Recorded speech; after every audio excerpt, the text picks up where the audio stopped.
Hello ji, अस्सलाम वालेकुम। Welcome to another vlog. कैसे हैं आप सब? उम्मीद है आप सब खैरियत से होंगे, ठीक ठाक होंगे। और आप देख रहे हैं हसान भाई व्लॉग। तो जी, आज के सीन्स कुछ ऐसे हैं कि मैं आज आपको मुल्तान के 10 मशहूर जो जगह दिखाऊंगा।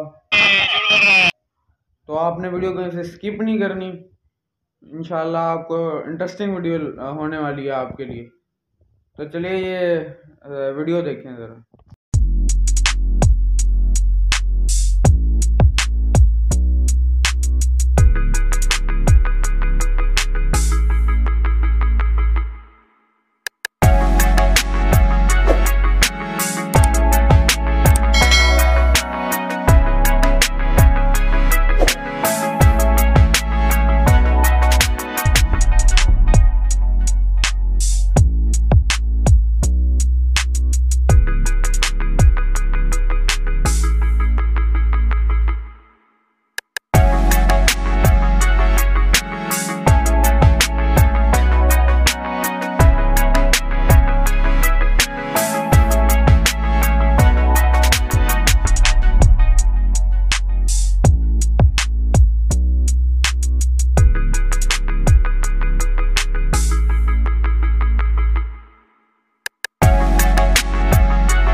गाइस, ये मैंने ना आपको मुल्तान की ना 10 मशहूर और खूबसूरत जगह दिखाई हैं आपको, जो काफ़ी फेमस प्लेसेस है ना मुल्तान की 10, वो मैंने आपको दिखाई हैं।